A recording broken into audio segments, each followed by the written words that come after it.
Tiong.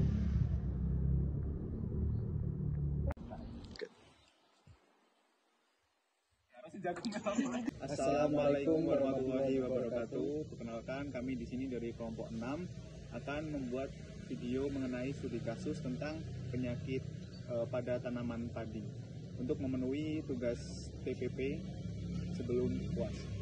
Di sini sebelum melakukan studi kasus, kenalkan dari sebelah saya teman saya. Perkenalkan, nama saya Lesa Fitri dengan NIM akhir 227. Perkenalkan, nama saya Galang Gumilang dengan NIM akhir 219. Perkenalkan, nama saya Ilham Fauzar Ramadan dengan NIM akhir 228. Tanaman yang kita amati yaitu tanaman padi. Sekarang kita berada di Perumnas Mudu Condong Catur, Depok, Sleman, Yogyakarta. Tanaman padi terbagi menjadi dua, yaitu ada padi gogo dan padi sawah.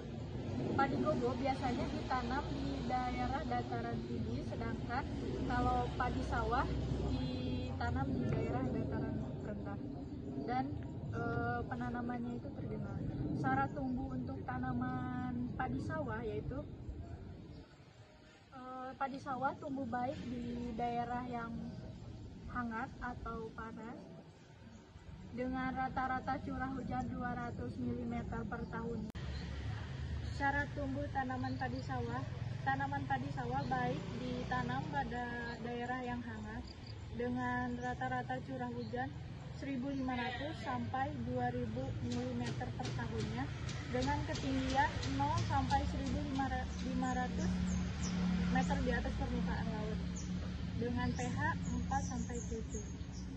Masih di lokasi yang sama, yaitu pada Jalan Perumnas Mudu, sesuai dengan studi kasus kami, yaitu mengenai penyakit pada tanaman padi atau Oryza sativa. Pada budidaya tanaman padi, terdapat kendala yang dihadapi petani, diantaranya penyakit hawar daun bakteri atau disingkat HDB atau biasa disebut dengan penyakit kresek. Penyakit hawar daun bakteri ini merupakan salah satu penyakit utama yang didapati oleh para petani hampir di seluruh bagian di Indonesia yang selama ini membatasi produksi petani hingga pada hasil totalnya yaitu 30%. Penyakit HDB ini dapat menyerang pada fase generatif maupun fase vegetatif. Penyakit HDB atau kresek perlu ditangani secara langsung. Hal ini karena patogen penyebabnya dapat menyebar dengan sangat luas dan menyebabkan kerugian lebih besar pada petani. Kemudian penyakit tanaman padi ini tersebut disebabkan oleh bakteri Xanthomonas oryzae yang mana dapat menurunkan hasil sampai 30%. Penyakit ini banyak terjadi pada musim hujan maupun kemarau, kemudian terutama pada lahan sawah yang selalu tergenang atau dipupuk oleh unsur N yang sangat tinggi. Bakteri ini mengandung xanthomonadin sehingga menghasilkan pigmen berwarna kuning.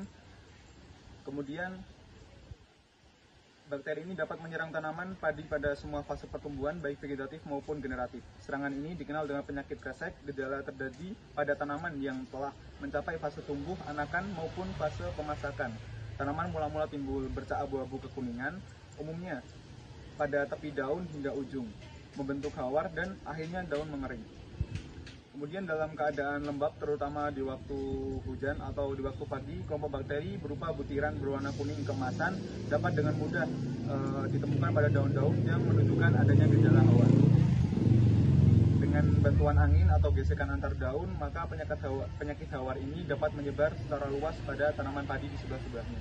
Apabila serangan bakteri terjadi pada fase generatif tanaman, maka patogen penyakit tersebut akan menyerang tanaman padi pada yang lainnya ketika musim hujan ataupun musim kemarau basah. Pemicunya diantara lain yaitu penggunaan pupuk N yang berlebihan, kemudian kurangnya penggunaan pupuk kalium, kurangnya penggunaan bahan organik, serta kelembapan yang tinggi pada tanaman padi.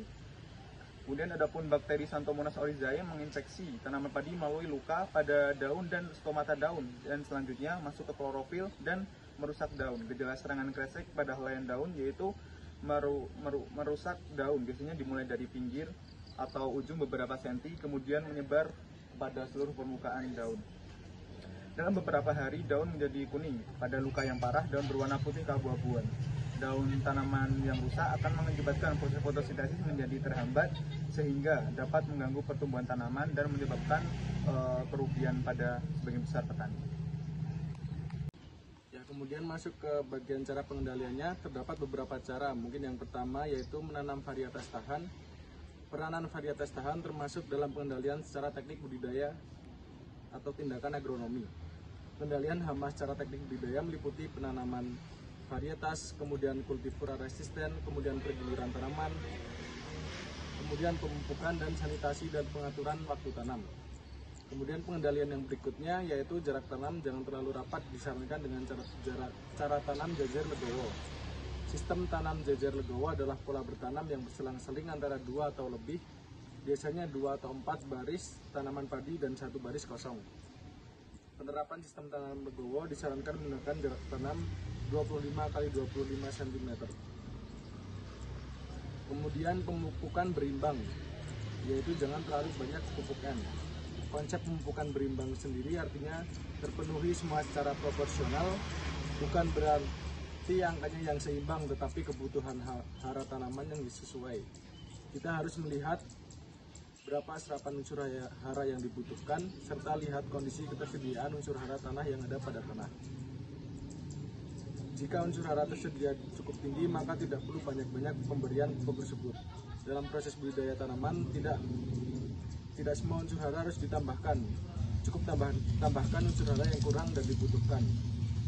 Kemudian pengendalian yang terakhir yaitu apabila intensitas penyakit melebihi 20%, yaitu melakukan penyemprotan dengan melakukan bakterisida.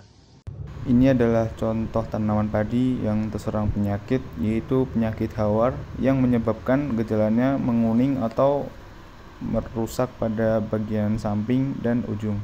Sehingga dapat kami simpulkan bahwasanya di tempat ini, yaitu di Komoditas Padi Perumnas Jatuh Tunggal Depok Sleman Yogyakarta, mengalami penyakit hawar yang disebabkan oleh bakteri Xanthomonas. Sekian dari kami untuk kelompok 6 pada studi kasus video mengenai penyakit tanaman padi dan pengendaliannya. Apabila banyak kesalahan mohon dimaafkan. Kami dari kelompok 6, sekian. Wassalamualaikum warahmatullahi wabarakatuh.